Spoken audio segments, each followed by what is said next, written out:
एक और एक सवाल है जो अक्सर लोग करते हैं, जादू।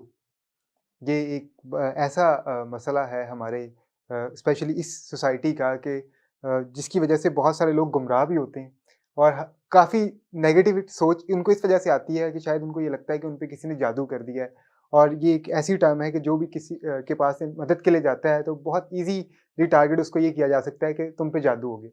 तो क्या ये जादू, ये जिन्नात ये वाक़ई इंसानों में अमल दखल करते हैं या ये सिर्फ़ मैनिफेस्टेशन है या उस इंसान की थॉट है?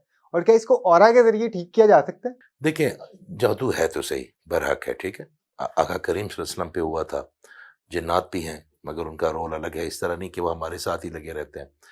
देखिए, मेरे पास अगर साल में मैं हफ़्ते में 5 या 3 सेशन होते हैं, तो उसमें काफ़ी लोग आते हैं एक सेशन में।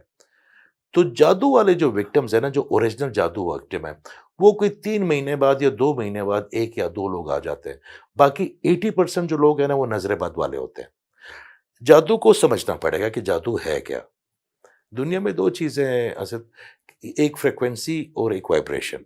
अगर किसी बंदे को किसी दूसरे बंदे की फ्रीक्वेंसी पे कोई चीज़ थ्रो करनी आ गई या भेजनी आ गई, तो वो उस पे कुछ भी भेज सकता है और वो कोई इतना रॉकेट साइंस नहीं है। मैं अक्सर अपनी बहनों को कहता हूँ कि अपने बच्चों की, मासूम बच्चों की जो तस्वीरें हैं, वो फ़ेसबुक पे ना लगाया करें। उसकी वजह ये है कि ये एक मीडियम है। पहले ज़माने में तस्वीरें नहीं होती थी, तो पुतले होते थे। पुतले बना के उसको अज़्यूम करके कि असद है, तो उस पे सुइयाँ चुभोते थे और वो उस फ्रीक्वेंसी को मैं उसको देते थे। आज भी होता। जादू देखिए वसवसा है। जादू फिज़िकली आपको टच नहीं कर सकता। जादू आपको टच नहीं कर सकता। हुँ। जादू की एक फ्रीक्वेंसी है, उस पे हम एक पूरा बात करेंगे। बड़ी बहनों के लिए ख़ासकर वो बड़ी परेशान हैं क्योंकि हर नर ने सास ब ब बहू ने बहू सास के के ऊपर सास के जादू ऊपर किया किया है हुआ है, और सास सास ने ने जो है बहू ना के वही बात जाती है। और बड़ा ईज़ी है ये उन लोगों के लिए इस माशरे में, क्योंकि किसी को डरा के उनसे पैसे लिए जा जी। सकते हैं। पैसे 2 तरीके से लिए जा सकते हैं, या आप उनको डराएँगे या लालच देंगे। तो ये बड़ा ईज़ी है कि जी आपके ऊपर जादू, अगर आप पहुँचे नहीं तो इस तरह नहीं होता।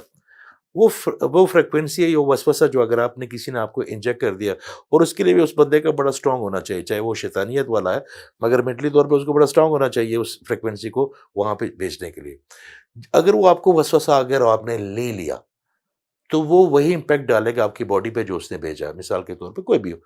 मैं आपको एक खुली-सी बात बता दूँ, जो अल्लाह के करीब है, जो शुक्रगुज़ारी के करीब है और वो शुक्र उस तरह अदा करता है जिस तरह मेरा अल्लाह चाहता है, और जो लोगों को माफ़ करने की अहलियत रखता है, जो लोगों के लिए कुढ़ता नहीं, कभी ना उस पे नज़र लगेगी, ना उस पे कभी जादू होगा।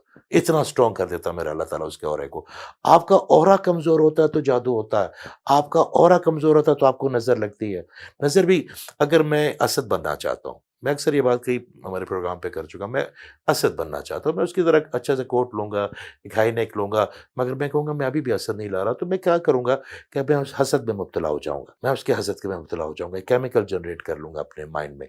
फिर उसके बाद मैं फिर और कहूँगा कि कभी आपका बुरा कहूँगा, फिर हसद के बाद मैं बुग़्ज़ में आ जाऊँगा, फिर मैं कीने में आ जाऊँगा, आपको नुकसान भी देना शुरू करूँगा, आपको पता भी नहीं।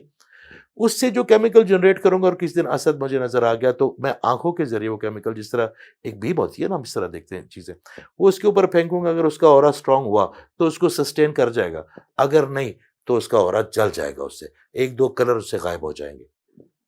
उस वक़्त उसकी ज़िंदगी में उतार-चढ़ाव शुरू हो जाएँगे। तो अगर आपका ऑरा स्ट्रॉन्ग है, तो आपको नज़र बहुत कम लगेगी, मगर जो ऑलरेडी वीक है या ऑलरेडी ब्रोकन ऑरा वाला है, तो यस उसका ही इलाज ऑरा के अंदर ही है।